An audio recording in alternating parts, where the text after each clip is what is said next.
বারবার আমরা বলি মাস মহারাজা জিদ্দা আমাদের টলিউডের মাস মহারাজা, সিঙ্গল স্ক্রিনের মসিহা, সিঙ্গল স্ক্রিনের বাপ।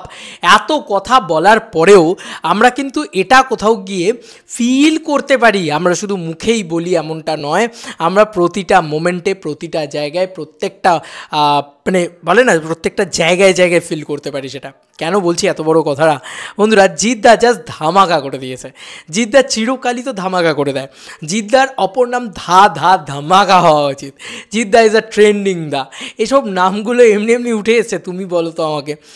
He is the ultimate boss, he is the Tollywood king, he is the বাদশাহ অফ বাংলা সিনেমা, এটা মানতেই হবে ভাই। ওনার রেকর্ডটা অভূতপূর্বভাবে, ওনার লড়াইটাও তো অভূতপূর্বভাবে।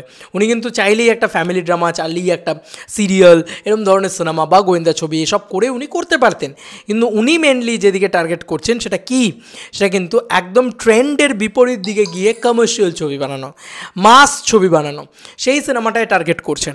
তো সেটার জন্য তো একটা আলাদা করে স্যালুট তো জিদ্দাকে বানতা হয় ভাই, এটা তো মানতেই হবে। তার সঙ্গে সঙ্গে তুমি আরেকটা জিনিস আমাকে বলো তো, এই মানুষটা শুধু মাস ছবি বানাচ্ছে তাই নয়, মাস ছবি বানিয়ে সুপারহিট দিচ্ছে, like Boomerang, like Chengiz, like Raavan, এত ছবি রয়েছে।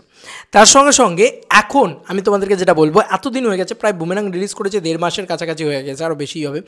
সেই মুহূর্তে দাঁড়িয়ে এখন নিউ সিনেমা শিলিগুড়ি যে হলটা, জিদ্দার বলা যেতে পারে আঁতুর ঘর, একেবারে একদম বলে না যে একদম মানে খুঁটি পুঁতে রাখা হল একদম, ওই জায়গাটায় জিদ্দা বলে না, সেই জিদ্দা একটা ডায়লগ ছিল, আমি এই কুচবিহার শহরের বাপ রে বাপ, মানে সেই ডায়লগটা, সেই শিলিগুড়ি শহরের ভাব জিদ্দা, মানে আলাদা লেভেলের ক্রেজ শিলিগুড়িতে জিদ্দার থাকে।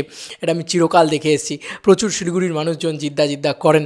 আমি যতবার শিলিগুড়ি যাই ততবার আমি এটা ফিল করেছি, প্রচুর মানুষজন মুখে জিদ্দার নামটা শুনতে পাই আমি। তারা মাস ছবি দেখতে চায়, তাই জন্য তারা জিদ্দাকে দেখতে চায়, এবং এই নিউ সিনেমা শিলিগুড়িতে আবারও জিদ্দার বুমেরাং কিন্তু নিয়ে নিল। ইয়েস বন্ধুরা, এটা একদম টাটকা খবর, এটা একদম আমাকে পাঠানো হয়েছে, এই দেখো আমাকে পাঠিয়ে বলছে বস এটা করতে হবে, এটা করতে হবে, আর বসের খবর আগে করবো না, এটা হতে পারে? বন্ধুরা, নিউ সিনেমা শিলিগুড়ি শুধু এই একটা সিনেমাই চালাবে অন হেভি পাবলিক ডিম্যান্ড। আবারও বলছি, অন হেভি পাবলিক ডিম্যান্ড তারা লিখে রেখেছে। বন্ধুরা ভালো করে পড়ো, এখানে অন হেভি পাবলিক ডিম্যান্ড লেখা রয়েছে পরিষ্কারভাবে নিউ সিনেমা শিলিগুড়ির অফিসিয়াল ফেসবুক পেজে। তারা লিখেছে অন হেভি পাবলিক ডিম্যান্ড, মানে পাবলিকের হিউজলি ডিম্যান্ড যে ভাই এই সিনেমাটা চাই, মানে পাবলিক হলে এসে, এখন তো এই কালচারটাই নেই, আগে ছিল যে হলে যাচ্ছে পাবলিক হলে গিয়ে হল থেকে ফিরে আসছে এবং হলের মালিককে বলে আছে ভাই এই সিনেমাটা না এলে আমরা কিন্তু টিকিট কাটবো না।